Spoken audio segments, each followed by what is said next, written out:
ఒక్కసారి కొమ్మూరి గోల్డ్ కి కాల్ చేయండి. తాకట్లో ఉన్న మీ బంగారాన్ని విడిపించి మార్కెట్ ప్రైస్ కి వాళ్ళు కొనుక్కుని మిగతా డబ్బులు మీకు ఇచ్చేస్తారు. హాయ్, వెల్కమ్ టు మనం టీవీ. మనం టీవీ మన కోసం కేంద్ర విద్యాశాఖ మంత్రిగా ఉన్న ధర్మేంద్ర ప్రధాన్ రాజీనామా చేశారు.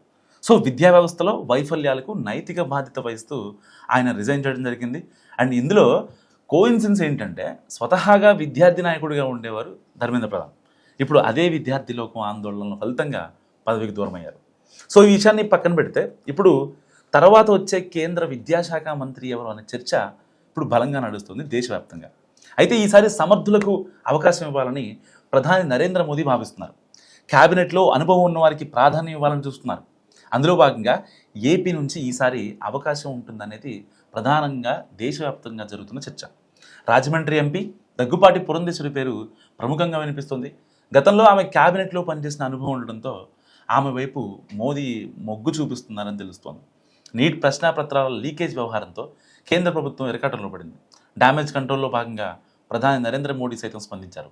పేపర్ లీకేజ్ ఘటనపై ఆందోళన వ్యక్తం చేశారు. ఈ ఘటనపై విచారం వ్యక్తం చేయడంతో పాటు పారదర్శకంగా ఇక నుంచి వ్యవహరిస్తామని కూడా చెప్పుకొచ్చారు మోదీ. మరోవైపు కాక్రోచ్ జనతా ఉద్యమంతో దేశ అంతర్గత భద్రతకు ప్రమాదం వాటిల్లే అవకాశం ఉంది. ఉద్యమం పక్కదారి పట్టి ఛాన్స్ కూడా మనకి స్పష్టంగా కనిపిస్తోంది. సో ఈ ప్రమాదాన్ని ముందుగానే గుర్తించింది కేంద్ర ప్రభుత్వం.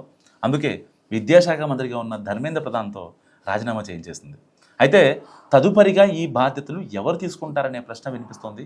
అయితే ఆ అవకాశం ఏపీకి చెందిన మహిళా ఎంపీ దగ్గుపాటి పురంధేశ్వరికి దక్కుతుందన్న ప్రచారం జోరుగా సాగుతుంది. మూడోసారి ఎంపీ అయ్యారు దగ్గుపాటి పురంధేశ్వరి. తెలుగుదేశం పార్టీ నాయకత్వంతో విభేదించి భర్త వెంకటేశ్వరరావుతో కలిసి పురంధేశ్వరి 2004 ఎన్నికలకు ముందు కాంగ్రెస్ పార్టీలో చేరారు.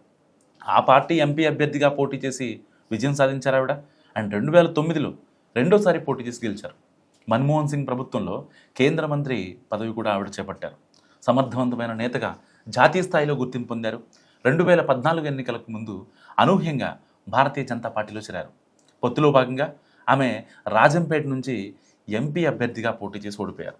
2024 ఎన్నికల్లో రాజమండ్రి ఎంపీ స్థానానికి పోటీ చేసి విజయం సాధించారు.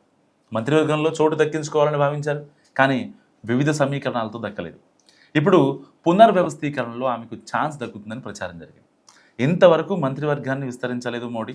సో ఇప్పుడు అనూహ్యంగా కేంద్ర విద్యాశాఖ మంత్రి ధర్మేంద్ర ప్రధాన్ రాజీనామాతో పురంధేశ్వరికి ఆ శాఖ ఇస్తారని తెలుస్తోంది. అయితే పునర్వ్యవస్థీకరణలో భాగంగా ఇస్తారా లేకుంటే ఇప్పుడే ఇస్తారా అన్నది తెలియాల్సి ఉంది. మరి మీరేమనుకుంటున్నారు?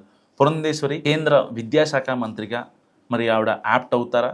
దానికి వర్తేనా కాదా? మస్తు కామెంట్ చేయండి.